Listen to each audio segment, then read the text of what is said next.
হাসান বসরি রহমতুল্লাহি আলাইহি বলেন, এই পৃথিবীর মধ্যে কোন আল্লাহর ওলিকে যদি তোমরা দেখো, একজন আল্লাহর ওলির জীবনের সবচেয়ে বড় ইবাদত কোনটা? তোমাদের মনে হবে তাহাজ্জুদ নামাজ, তোমাদের মনে হবে নফল নামাজ।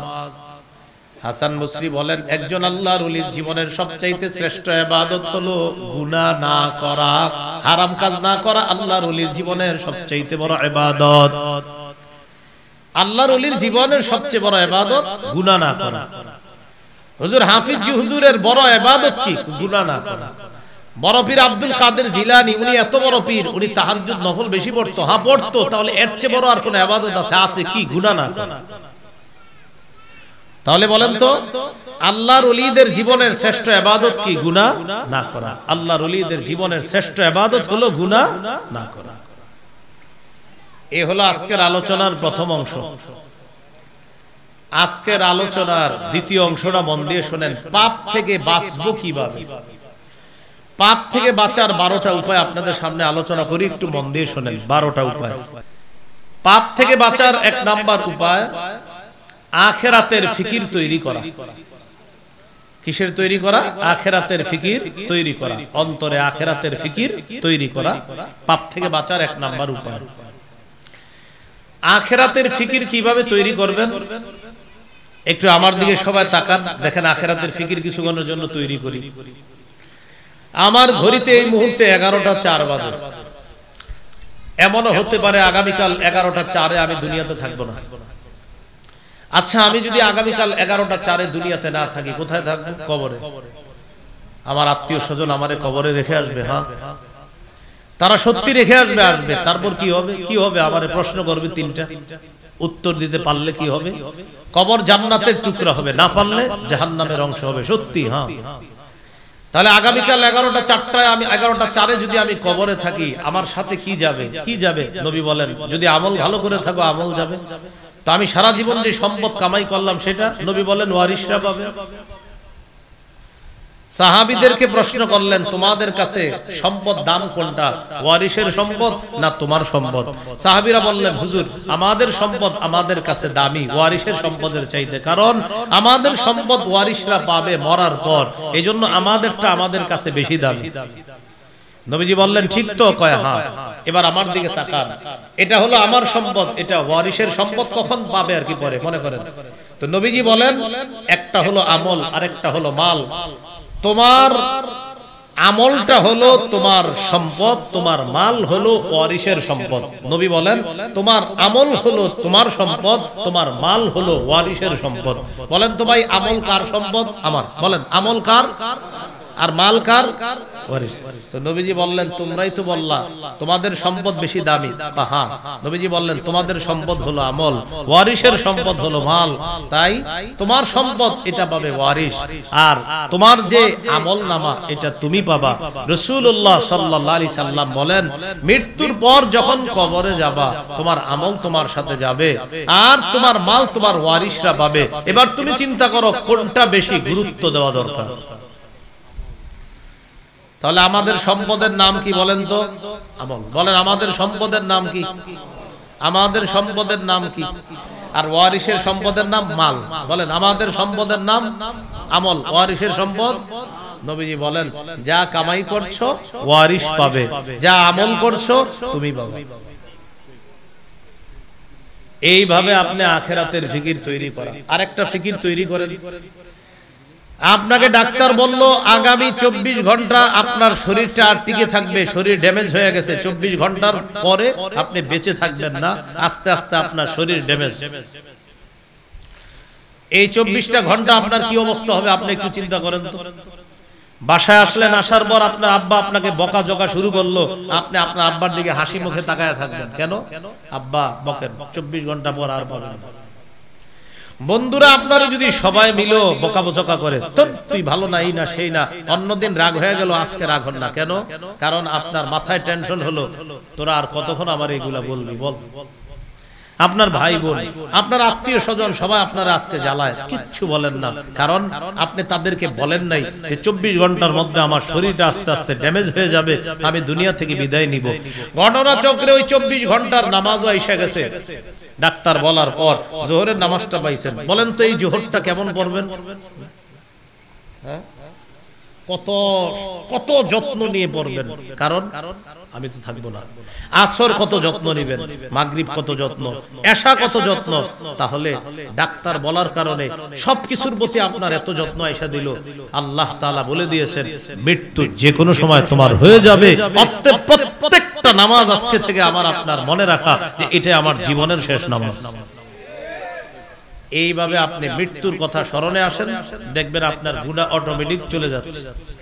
আমি বললাম তো আগামী 24 ঘন্টা আপনারা ট্রাই করেন, আখিরাতের স্মরণ আনেন। এলাকার মানুষ বলবে ওর হইছে কি রে।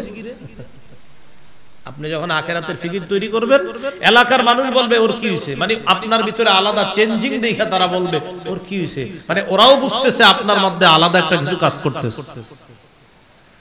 এই হলো 1 নাম্বার আখিরাতের ফিকির তৈরি করা। 2 নাম্বার খাঁটি তওবা করা। সূরা তাহরিমের 8 নম্বর আয়াতে আল্লাহ বলেন, ইয়া আইয়ুহাল্লাযীনা আমানু তুবু ইলাল্লাহি তাওবাতান নাসুহা আসা রাব্বুকুম আন ইউকাফফিরা আনকুম সাইয়্যাতিকুম। আল্লাহ বলেন, হে ঈমানদার, তোমরা আল্লাহর কাছে খাঁটি তওবা করো, আশা করা যায় তোমাদের রব তোমাদের জীবনের গুনাহগুলো ক্ষমা করে দিবেন, তোমাদের রব তোমাদেরকে maaf করে দিবেন। তাহলে 2 নাম্বার খাঁটি তওবা করা। তবে এখন আবার মনে রাখতে হবে তওবার 4টি শর্ত। বলেন কয়টা শর্ত?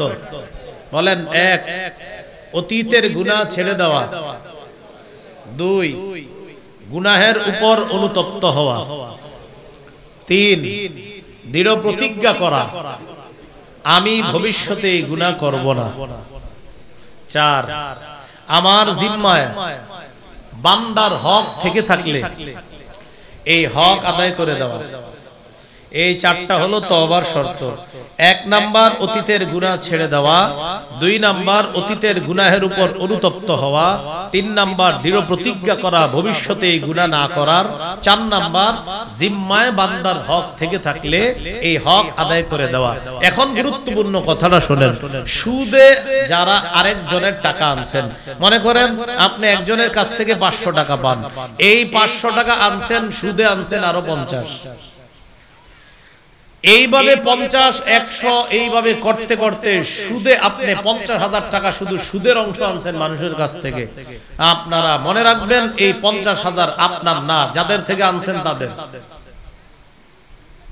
আবারও বলছি, আমি মন খারাপ করেন না, আপনারা কারো কাছ থেকে 100 টাকা পাইতেন, 100 টাকা নেওয়ার সময় সুদে আনছেন 10 টাকা, এই 10 টাকা আপনার না, এটা তার। হুজুর হ্যাঁ আমারে দিছে, হ্যাঁ আপনারে দিছে, বেচারা তো চিপাই বুইরা দিছে আপনারে, এটা আপনার না, এটা তার। অনেক সুদখোর ভাবে কি আমি ভালো হয়ে যাব, ভালো হয়ে হজ কইরা আইসা একদম সব ঠিকঠাক, হ্যাঁ ডিজিটাল পদ্ধতির ভালো হওয়া। আপনি যাদের কাছ থেকে সুদে আপনার টাকাগুলো আনছেন, যারা যারা পাওনা, ওদের টাকা না দেওয়া পর্যন্ত আপনি 40 বার 50 বার সারা জিন্দেগি আপনি প্রতি বছর হজ করেন, কোনো লাভ হবে না। আপনি তাদের টাকা আগে ফেরত দেন। আপনি 7 লাখ টাকা দিয়ে হজে গেছেন না, এটা না করে ওদের টাকা ফেরত দেন, আপনি টাকা ফেরত দেন তারা। তাহলে তওবার 4টি শর্ত। 1 নাম্বার অতীতের গুনাহ ছেড়ে দেওয়া, 2 নাম্বার গুনাহের উপর অনুতপ্ত হওয়া, 3 নাম্বার প্রতিজ্ঞা করা আমি ভবিষ্যতে গুনাহ করব না, 4 নাম্বার আপনার জিম্মায় যেই পাওনা আছে এই পাওনা আপনি আদায় করে দেওয়া। আল্লাহ কথাগুলা মনে রাখার তৌফিক দান করেন। এইগুলো খাঁটি তওবা। গুনাহ মাফের 2 নাম্বার উপায়। গুনাহ মাফের 3 নাম্বার উপায় ইস্তেগফার বেশি বেশি পড়া। পড়েন আস্তাগফিরুল্লাহ আস্তাগফিরুল্লাহ আস্তাগফিরুল্লাহ। আমরা যারা এখন 3 বার আস্তাগফিরুল্লাহ বললাম, বিশ্বাস করেন এই 3 বারই আমাদের কিছু কিছু গুনাহ ঝরে গেছে। সূরা আলী ইমরানের 135 নম্বর আয়াতে আল্লাহ বলেন, ওয়াল্লাযীনা ইযা ফাআলু ফাহিশাতান আও যালামু আনফুসাহুম যাকারুল্লাহ ফাস্তাগফিরু লিযুনুবিহিম ওয়া মান ইয়াগফিরুয যুনুবা ইল্লাল্লাহ ওয়ালাম ইউসিররু আলা মা ফাআলু ওয়া হুম ইয়ালামুন। যাদের গুনাহ হয়ে যায় সাথে সাথে আল্লাহকে স্মরণ করে, সাথে সাথে ক্ষমা প্রার্থনা করে, আল্লাহ বড় পাপ করে ফেলছি, আল্লাহ তুমি মাফ করে দাও। 4 নাম্বার, জেনে বুঝে ভবিষ্যতে এই গুনাহ আর করে না। আবার বলছি, 1 নাম্বার গুনাহ হয়ে গেছে, 2 নাম্বার আল্লাহকে স্মরণ করছে, 3 নাম্বার আল্লাহর কাছে ক্ষমা চায়, 4 নাম্বার জেনে বুঝে ভবিষ্যতে আর এই গুনাহ করে না। আল্লাহ বলেন তোমাকে আমি আল্লাহ মাফ করব না তো করবে কে? আমি আল্লাহ মাফ করব। এক হাদিসের মধ্যে আসছে, কোন বান্দা গুনাহ করার পর যখন আল্লাহকে বলে আল্লাহ আমাকে মাফ করেন, তখন আল্লাহ ফেরেশতাদেরকে বলে, ও ফেরেশতারা, ও পাপ করছে করার পর আলিমা আন্না লাহু রাব্বা, ও এটা জানে ওর একজন রব আছে, ইয়াগফিরুজ যামবা, যে রব তাকে মাফ করে দেয়। এইজন্য আমি আল্লাহর কাছে ক্ষমা চাইছে, কারণ ওর বিশ্বাস আমি আল্লাহ ওকে মাফ করে দিব। ফেরেশতারা সাক্ষী থাকো, আমি ওকে মাফ করে দিলাম। তাহলে গুনাহ মাফের 3 নাম্বার উপায় ইস্তেগফার পড়া। কি পড়া? ইস্তেগফার। আল্লাহ আমল করার তৌফিক দান করেন। ইস্তেগফার সারাক্ষণ পড়বেন। ওযু থাকলেও পড়তে পারবেন, না থাকলেও পড়তে পারবেন। বাসে, ট্রেনে, লঞ্চে, বিমানে, হেলিকপ্টারে, যেখানে থাকেন ইস্তেগফার পড়েন। যাদের টাকা পয়সার অভাব ইস্তেগফার পড়েন। যাদের বৃষ্টি প্রয়োজন ইস্তেগফার পড়েন। যাদের ক্ষেত খামার প্রয়োজন ইস্তেগফার পড়েন। যাদের খেতে পানির প্রয়োজন ইস্তেগফার পড়েন।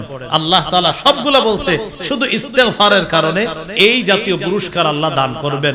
দম্পতির সন্তান হয় না, ইয়াকিনের সাথে ইস্তেগফারের আমল করতে বলেন, আল্লাহ সন্তান দান করবেন। গুনাহ মাফের 4 নাম্বার উপায়, এটা আমার সাথে একটু বলেন, মনে থাকবে। বলেন, ক্ষমা পাওয়ার আশায় বারবার আল্লাহর কাছে ক্ষমা চাওয়া। এইটা কিভাবে করবেন এই আমি বলে দিচ্ছি। দেখেন, মাগরিব পড়ছেন বা এশা পড়ছেন, আশেপাশে তাকায় দেখেন মসজিদে কেউ নাই, সবাই বের হয়ে গেছে, ইমাম সাহেব, মুয়াজ্জিন সবাই বের হয়ে গেছে, আপনি একা আছেন, আর কেউ নাই। মসজিদে আপনি বৈশা আল্লাহকে বলতেছেন, আল্লাহ আমি আর আপনি ছাড়া কেউ নাই, আল্লাহ মাফ করে দেন, আল্লাহ মাফ করে দেন, আল্লাহ মাফ করে দেন, আল্লাহ মাফ করে দেন, আল্লাহ আপনি ছাড়া আমাকে মাফ করার কেউ নাই। এইভাবে আপনি বারবার আল্লাহকে বলতেছেন। আল্লাহ তাআলা বলেন, তোমার গুনাহ যদি দুনিয়ার বালু পরিমাণ হয়, আমি বালু পরিমাণ ক্ষমা দিয়ে তোমাকে ক্ষমা করে দেব। তিরমিজির হাদিস, 3540 নম্বর হাদিস। ইয়া আদম ইন্নাকা মা দাউতানি ওয়া রাজাউতানি গফারতু লাকা আলা মা কানা মিনকা ওয়ালা উবালি। হে আদম সন্তান, তুমি যদি আমাকে ক্ষমা পাওয়ার আশায় বারবার ডাকো, আমি আল্লাহ বারবার তোমার ডাকে সাড়া দিব, তোমার জিন্দেগীর গুনাহগুলো মাফ করে দিব। 5 নাম্বার, সর্বক্ষেত্রে রাসূলুল্লাহ সাল্লাল্লাহু আলাইহি সাল্লামের আদর্শ বাস্তবায়ন করা। ব্যক্তি জীবন, পারিবারিক জীবন, সামাজিক জীবন, অর্থনৈতিক জীবন, রাষ্ট্রীয় জীবন, আন্তর্জাতিক জীবন, সর্বক্ষেত্রে আল্লাহ রাসূলের আদর্শ বাস্তবায়ন করা। রাষ্ট্রীয় জীবনে ইসলাম কায়েম করার চেষ্টা করা। আমাদের দেশে যেন আল্লাহ তাআলা একজন আদর্শ ন্যায়পরায়ণ পুরুষ শাসক দিয়ে দেয়, এই দোয়া প্রতিনিয়ত আল্লাহর কাছে করা। এটা আল্লাহর কাছে বেশি বেশি দোয়া করা। পুরুষ শাসকের পরিবর্তে অন্য কোন শাসক চাওয়া নিজের কপাল হতভাগা হওয়ার লক্ষণ করা। সহিহ বুখারীর বর্ণনা, রাসূলুল্লাহ সাল্লাল্লাহু আলাইহি সাল্লাম বলেন, লা ইউফলিহা কওমুন ওয়াল্লাহু আমরাহুম ইমরাআ, ওই জাতি কিছুতেই সফল হবে না যে জাতি তাদের নেতৃত্বে কোন নারীকে বসায় দেয়। এজন্য আগামীর চিন্তা বাংলাদেশে করা উচিত, পুরুষ শাসিত দেশ গঠন করার চেষ্টা করা। এই ইসলামী মাইন্ডের মানসিকতার নিয়ত নিয়ে এটা আমাদের আপনার প্রত্যেকে এই চেষ্টা করা উচিত বলে কর্তব্য, কারণ আল্লাহ রাসূলের আদর্শ এটা। আন্তর্জাতিক অঙ্গনে চেষ্টা করা, সেটা কি? ফিলিস্তিনের মুসলমান ভাই বোনরা, তাদেরকে নিয়ে কথা বলা একদিনও বন্ধ করবেন না। চায়ের আড্ডা, আপনি আপনার স্ত্রীর সাথে কথা বলেন 2 মিনিট, 1 মিনিট ফিলিস্তিন নিয়ে কথা বলবেন। আপনি আপনার ছেলে মেয়েদের সাথে যখন কথা বলেন, ওদেরকে আপনি 2-3 মিনিট ফিলিস্তিনের গল্প শোনাবেন। চা দোকানের সামনে বন্ধুরা চায়ের আড্ডা দিতেছেন, বন্ধুর সাথে ফিলিস্তিন নিয়ে 2-4 মিনিট কথা বলেন। অঙ্ক ইংরেজি কোচিং সেন্টারে গেছেন, বন্ধুরা মিলে 3-4 মিনিট ফিলিস্তিনের আলোচনা করেন। ফিলিস্তিনের ভাই বোনেরা তারা আমাদের দেহের অংশ, আমাদের দেহের অংশ আজ আঘাতপ্রাপ্ত, তাদের আঘাতে আমরাও ব্যতীত, আমরাও আঘাতপ্রাপ্ত। এই জন্য আমাদের ভাইদের আঘাত যতদিন বন্ধ না হচ্ছে তাদের ব্যাপারে আমাদের আলোচনা বন্ধ হবে না, হতে পারে না, হতে দিব না। এটা আন্তর্জাতিক অঙ্গনে আল্লাহ রাসূলের আদর্শ বাস্তবায়ন, কারণ তারা আমাদের ভাই, আমাদের দেহের টুকরা। এটা আল্লাহ রাসূল বলেছেন সাল্লাল্লাহু আলাইহি ওয়াসাল্লাম। এই ফিলিস্তিনের ইস্যুটা একদিনও ভুলবেন না ইনশাআল্লাহ। আপনাদের যদি আশা হয় আমার কোথাও ইনশাআল্লাহ আলোচনা করে দেব আমি, ফিলিস্তিন ইহুদিরা কেন ছাড়তে চায় না আর মুসলমান কেন দিতে চায় না, এই একটা আলোচনা করে দেব ইনশাআল্লাহ। যে ফিলিস্তিন ওরা ছাড়তে চায় না কেন, ওদের আজাইরা কিছু দাবি আছে ইহুদিদের, যে দাবির সপক্ষে কোনো দলিল নাই, আমি প্রমাণ করব দলিলের মাধ্যমে ওদের দাবি ফালতু দাবি ইনশাআল্লাহ। তো এটা ইনশাআল্লাহ অন্য কোনো দিন আলোচনা হবে। যাই হোক, তো সর্বক্ষেত্রে আল্লাহ রাসূল সাল্লাল্লাহু আলাইহি সাল্লামের আদর্শ বাস্তবায়ন করেন। সূরা আলী ইমরানের 31 নম্বর আয়াতে আল্লাহ বলেন, নবী আপনি বলেন তোমরা যদি আল্লাহকে ভালোবাসো, আমার অনুসরণ করো, আমাকে অনুসরণ করলে ইয়াগফির লাকুম ইউহিব্বুকুমুল্লাহ, আল্লাহ তোমাদেরকে ভালোবাসবেন, ওয়া ইয়াগফির লাকুম যুনুবাকুম, তোমাদের জীবনের সমস্ত গুনাহ আল্লাহ maaf করে দিবেন। এই গেল গুনাহ মাফের 5 নাম্বার উপায়। 6 আযান দেওয়া। আযান স্কুল কলেজ ইউনিভার্সিটির ছাত্র যারা, গার্মেন্টসের শ্রমিক আছেন যারা, বিভিন্ন মিল ফ্যাক্টরিতে যারা চাকরি করেন, আপনারাও বিশুদ্ধ উচ্চারণে আযান শিখে আপনারাও আযান দেওয়ার চেষ্টা করবেন। আবু দাউদের 515 নম্বর হাদিস, আল মুআদ্দিনু ইউগফারু লাহু মাদা সাউতিহি, মুয়াজ্জিনের আযানের আওয়াজ যত দূর যায় তত দূর পর্যন্ত তার গুনাহ ক্ষমা করে দেওয়া হয়। তাহলে আযান খালি মুয়াজ্জিন সাহেব দিবে না, আমরাও দিব ইনশাআল্লাহ। মুয়াজ্জিন সাহেব 5 মিনিট দেরি করলেই তো বেতন কমানোর চেষ্টা করি, মানে 5 মিনিট দেরি চাইতে। এখন কি হুজুরের কি বেতন কম দেই? আসে না কেন? কেন আপনি বিশুদ্ধ উচ্চারণে আযানটা শিখিয়ে দিয়ে দেন। হাদিসে আসছে কোন মুয়াজ্জিন যদি টানা 12 বছর আযান দেন, ওয়াজাবাত লাহুল জান্নাত, তার উপর জান্নাত ওয়াজিব হয়ে যায়। কিন্তু এখন আমরা মুয়াজ্জিন এই বিষয়টাকে মনে করি কি, উনি কি করে, মুয়াজ্জিন মানে আরে সূরা হামিম আস-সাজদার 31 নম্বর আয়াত, যে আয়াতে আল্লাহ বলছে ওই ব্যক্তির চেয়ে উত্তম কথা আর কার, যে মানুষকে আল্লাহর দিকে আহ্বান করে। এই জায়গায় 1 নাম্বার উদ্দেশ্য মুহাম্মদ সাল্লাল্লাহু আলাইহি সাল্লাম, 2 নাম্বার উদ্দেশ্য পৃথিবীর সব মুয়াজ্জিনরা এই আয়াতের উদ্দেশ্য। কখন? যখন তারা বলে হাইয়া আলাস সালাহ হাইয়া আলাল ফালাহ। আল্লাহর কোরআনের ভাষ্য অনুযায়ী মুয়াজ্জিনের এই আহ্বান পৃথিবীর শ্রেষ্ঠ আহ্বানের অন্তর্ভুক্ত হয়েছে। তাহলে আযান দেওয়ার চেষ্টা করা। গুনাহ মাফের 7 নাম্বার উপায় 2 রাকাত নামাজ পড়া। এটা আজকে বাসায় গিয়ে পড়ে নিতে পারেন দেরি না করে। আমাদের একটা অভ্যাস হলো আমরা শুধু দেরি করি। কিছু আমল আছে নগদ করা উচিত। যেমন আমি আজকে বয়ানে বললাম, মান সাল্লাল ইশা ফি জামাআ ফাকান্নামা কামা নিসফাল লাইল। কেউ যদি এশার নামাজ জামাতে পড়ে, সে যদি রাতে ঘুমায়া থাকে, আল্লাহ তাকে অর্ধেক রাত দাঁড়িয়ে ইবাদত করার সওয়াব দান করেন। ওয়া মান সাল্লাস সুবহা ফি জামাআ, কেউ যদি ফজরের নামাজ জামাতে পড়ে, ফাকান্নামা সাল্লাল লাইলা কুল্লা, আল্লাহ তাকে সারা রাত দাঁড়িয়ে নামাজ পড়ার সওয়াব দান করেন। মানে আপনি এশা জামাতে পড়ে ঘুমায়া গেছেন, ঘুম থেকে উইঠা ফজর জামাতে পড়ছেন, আপনি সারা রাত ছিলেন ঘুমায়া। নবী বলেন তুমি ঘুমায়া থাকলেও আল্লাহ সারা রাত তোমার নামাজের সওয়াব দান করবেন। এখন সুবহানাল্লাহ পড়ছেন, তো পড়ার পর কালকে চা স্টলের সামনে গিয়ে হাদিস শোনাইলেন যে ভাই শুনেন, কোন ব্যক্তি যদি এশার নামাজ জামাতে পড়ে, আল্লাহ তাআলা তাকে অর্ধেক রাত ইবাদতের সওয়াব দান করে। কোন ব্যক্তি যদি ফজরের নামাজ জামাতে পড়ে, আল্লাহ তাআলা তাকে সারা রাত নামাজের সওয়াব দান করে।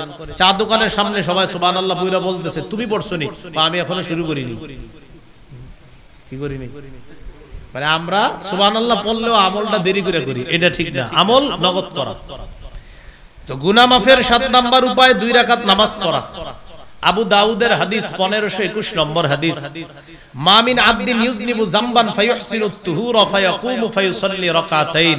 কোন ব্যক্তি গুনাহ হয়ে যাওয়ার পর সুন্দর করে ওযু করে 2 রাকাত নামাজ পড়লো, সালাম ফিরানো শেষ, গফারাল্লাহু লাহু যামবা, আল্লাহ তার গুনাহগুলো maaf করে দেন।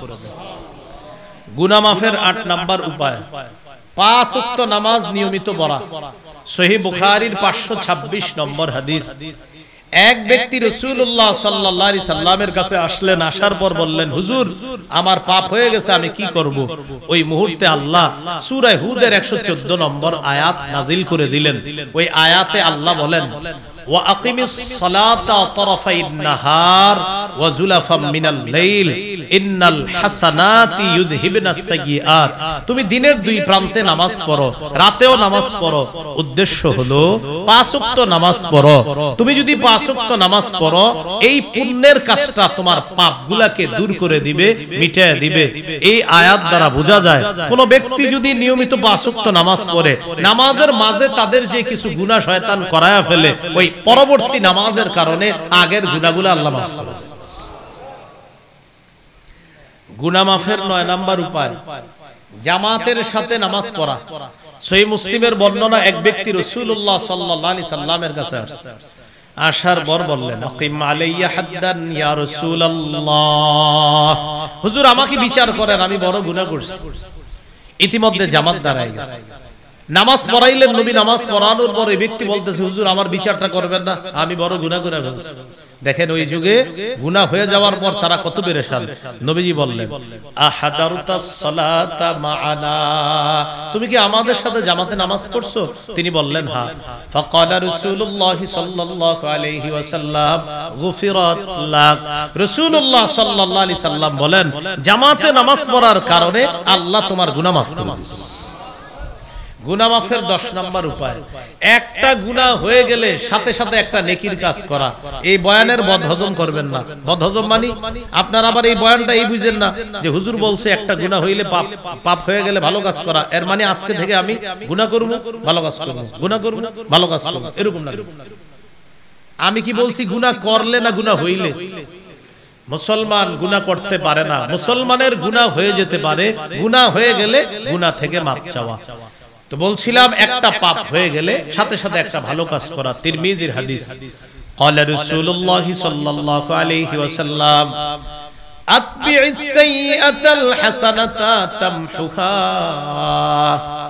নবীজি বলেন, একটা গুনাহ হয়ে গেলে সাথে সাথে ভালো কাজ করো, তোমার ভালো কাজটা পাপের কাজ মিটায় দেয়। একটা গুনাহ হয়, ভালো কাজ করো, তোমার এই ভালো কাজটা পাপের কাজকে মিটায় দেয়, দূর করে দেয়। গুনাহ মাফের 11 নাম্বার উপায়, জিকিরের মজলিসে বসা। এখানে যারা বসে আছেন, এটা জিকিরের মজলিস। সহিহ বুখারীর বর্ণনা 6408 নম্বর হাদিস। এই মজলিসটাকে এই মুহূর্তে ফেরেশতারা চারদিক থেকে বেষ্টন করে আল্লাহর আসমান পর্যন্ত পৌঁছে যাবে। আল্লাহ পাক রব্বুল আলামিন ফেরেশতাদেরকে বলবেন, ইশহাদু আন্নী ক্বাদ গফারতু লাহুম, সাক্ষী থাকো এখানে যারা বসা আমি সকলকে maaf করে দিলাম। অনেকে আসছে পিছনে এসে বসে, এরকম হয় না? যারা শুরু থেকে ছিল না, ফেরেশতা বলে, আল্লাহ যারা পিছনে এসে বসছে এদের কি অবস্থা হবে? আল্লাহ তাআলা বলেন, উমুল জুলাসা উলা ইয়াশকা জালিসুহুম, এই মজলিসে যারা বসা তাদের পিছনে এসে যারা বসবে আমি আল্লাহ তাদেরকেও maaf করে দিলাম। এজন্য আপনারা বুদ্ধি করে এখন থেকে সব সময় শেষে আসবেন নাকি? হ্যাঁ, মানে সবাই শেষে আসলে তো হবে না। এই হলো 11 নাম্বার উপায়। গুনাহ মাফের সর্বশেষ 12 নাম্বার উপায় জিকির করা।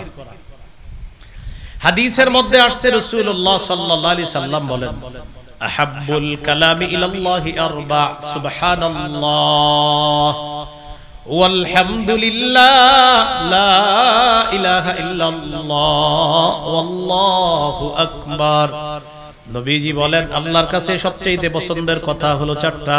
1 নাম্বার সুবহানাল্লাহ, 2 নাম্বার আলহামদুলিল্লাহ, 3 নাম্বার লা ইলাহা ইল্লাল্লাহ, 4 নাম্বার আল্লাহু আকবার।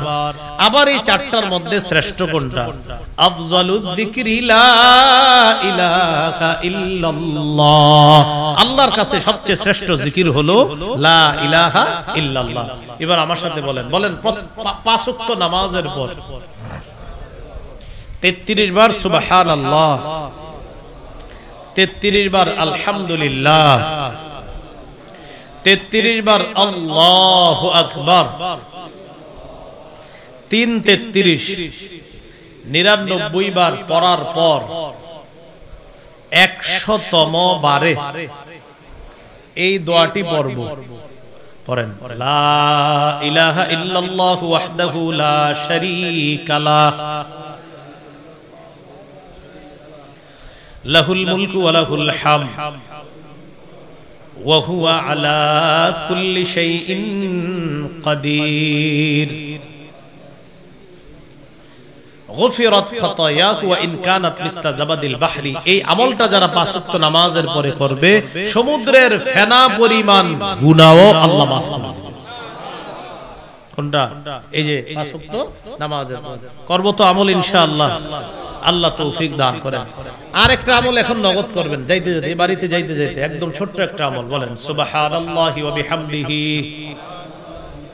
আবার আবার আবার সুবহানাল্লাহি ওয়া বিহামদিহি, সুবহানাল্লাহি ওয়া বিহামদিহি। 5 বার হইছে, আর কতবার আছে? 95 বার। কয়বার? এই যাইতে যাইতে পড়ে ফেলবেন, 1-2 মিনিট সময় লাগবে সর্বোচ্চ। এই 100 বার যারা এটা আজকে পড়বেন, সহিহ বুখারীর 6405 নম্বর হাদিস, কেউ যদি নিয়মিত 100 বার এটা পড়ে আল্লাহ তার সমুদ্রের ফেনা পরিমাণ গুনাহ মাফ করে দেন। তাহলে এই আমলটা করা একটুকি শুধু সুবহানাল্লাহি ওয়া বিহামদিহি, সুবহানাল্লাহি ওয়া বিহামদিহি, সুবহানাল্লাহি ওয়া বিহামদিহি, সুবহানাল্লাহি ওয়া বিহামদিহি, এতটুকু প্রতিদিন 100 বার। আল্লাহ আমাদেরকে আমল করার তৌফিক দান করেন। যে কথাগুলো আমরা শুনলাম বললাম সবাই যেন আমল করতে পারি, আল্লাহ তৌফিক দান করেন। খুব মন দেন যারা শেষে আসছেন, আমি 1 মিনিটের মধ্যে পুরো আলোচনাটা বলে ফেলি। প্রথমে 7টা কথা বলছি। 1 নাম্বার নগদ পাপগুলা ছেড়ে দেওয়া, 2 নাম্বার নতুন করে পাপের কাছে না যাওয়া, 3 নাম্বার কবিরা গুনাহগুলা ছেড়ে দিলে আল্লাহ সগীরা গুনাহ মাফ করে দিবে, 4 নাম্বার নিষিদ্ধ কাজ থেকে বাঁচলে আল্লাহর শ্রেষ্ঠ আবেদ হওয়া যায়, 5 নাম্বার আমাদের কখনো কোনো গুনাহ হয়ে গেলে সবার কাছে আমরা বলে বেড়াবো না, গুনাহ প্রকাশ করব না, 6 নাম্বার গুনাহকে আজকে থেকে আমরা বড় পাহাড়ের মতো মনে করব, 7 নাম্বার আল্লাহর ওলি হতে গেলে তার জীবনের শ্রেষ্ঠ ইবাদত গুনাহ না করা। এই ছিল আমাদের প্রথম পাঠের আলোচনা। দ্বিতীয় পাঠ গুনাহ থেকে বাঁচার 12টা উপায়। 1 নাম্বার আখিরাতের ফিকির তৈরি করা, 2 নাম্বার খাঁটি তওবা করা, 3 নাম্বার ইস্তেগফার করা, 4 নাম্বার ক্ষমা পাওয়ার আশায় বারবার আল্লাহর কাছে ক্ষমা চাওয়া, 5 নাম্বার রাসূলুল্লাহ সাল্লাল্লাহু আলাইহি সাল্লামের আদর্শ সর্বক্ষেত্রে বাস্তবায়ন করা, 6 নাম্বার আযান দেওয়া, 7 নাম্বার 2 রাকাত নামাজ পড়া, 8 নাম্বার 5 ওয়াক্ত নামাজ পড়া, 9 নাম্বার জামাতের সাথে নামাজ পড়া, 10 নাম্বার একটি গুনাহ হয়ে গেলে সাথে সাথে একটি ভালো কাজ করা, 11 নাম্বার জিকিরের মজলিসে বসা, 12 নাম্বার জিকির করা। এই হলো গুনাহ মাফের 12টা উপায়। এই উপায়গুলা অবলম্বন করে আমরা গুনাহ থেকে বেঁচে থাকার চেষ্টা করব, আল্লাহ তৌফিক দান করেন। আজকের এই আলোচনাগুলো আমার একটা সংকলন আছে মিম্বরের আমানত, ওই সংকলনেও আলোচনাগুলা পাবেন। নবম দশম খণ্ডে আজকের আলোচনাগুলা পাবেন, নবম দশম খণ্ডে আজকের আলোচনাগুলা পাবেন। 1 থেকে 10 খণ্ড কিতাব, যারা পারেন সবগুলা খণ্ডই সংগ্রহ রাখেন, নারী পুরুষ আলেম ওলামা সহ সবাই পড়তে পারেন। প্রথম খণ্ড সন্তানের 64টা অধিকার, দ্বিতীয় খণ্ড হালাল হারাম শিরিক বেদাত, তৃতীয় খণ্ড হালাল হারাম, চতুর্থ খণ্ড স্বামী স্ত্রীর অধিকার, পঞ্চম খণ্ড লা ইলাহা ইল্লাল্লাহর ব্যাখ্যা, ষষ্ঠ খণ্ড নামাজ, সপ্তম অষ্টম খণ্ড নামাজ আর নাপাক পাকের মাসালা, নবম খণ্ড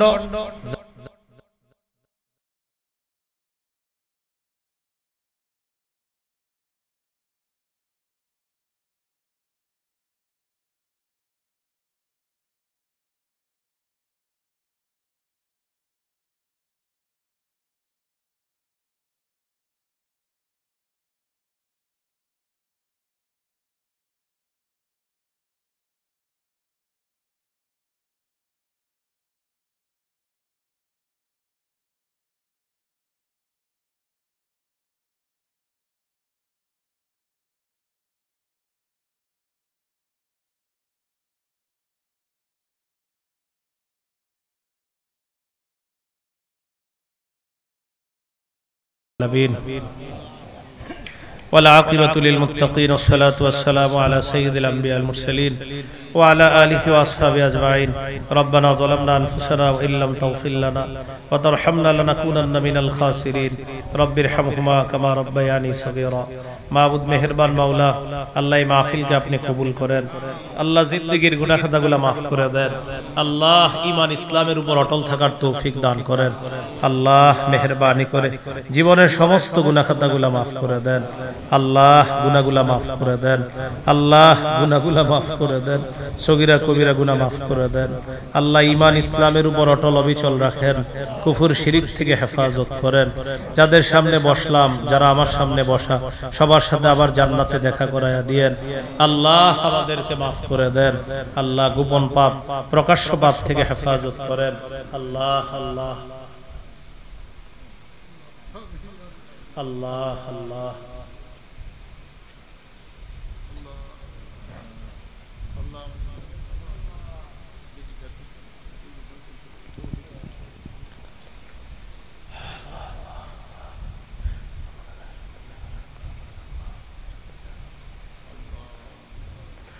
আল্লাহ মনের নেক আশা পুরা করেন।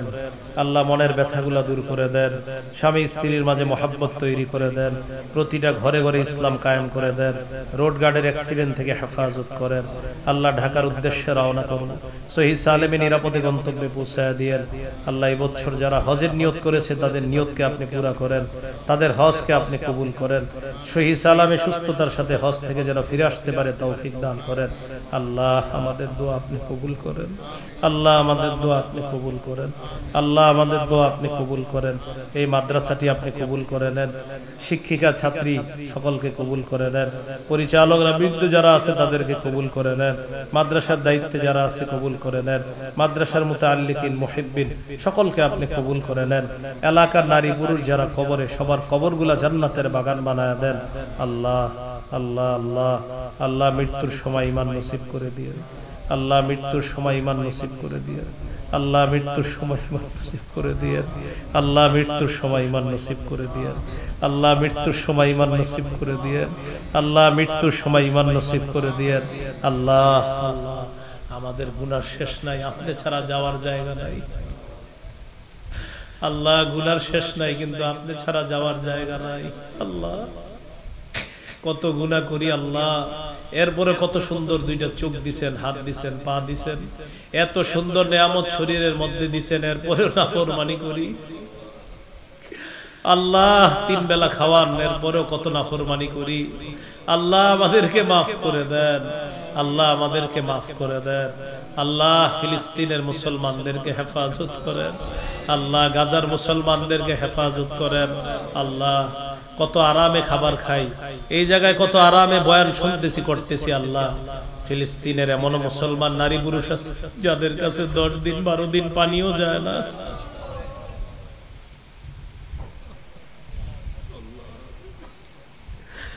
আল্লাহ তাদের কাছে খাবার পৌঁছে না। মেহেরবানি করে আল্লাহ তাদেরকে সাহায্য করেন। আল্লাহ তারা আমার দেহের টুকরা, আমাদের দেহের অংশ, তাদের আঘাতে আমরাও আঘাতপ্রাপ্ত, ক্ষত বিক্ষত।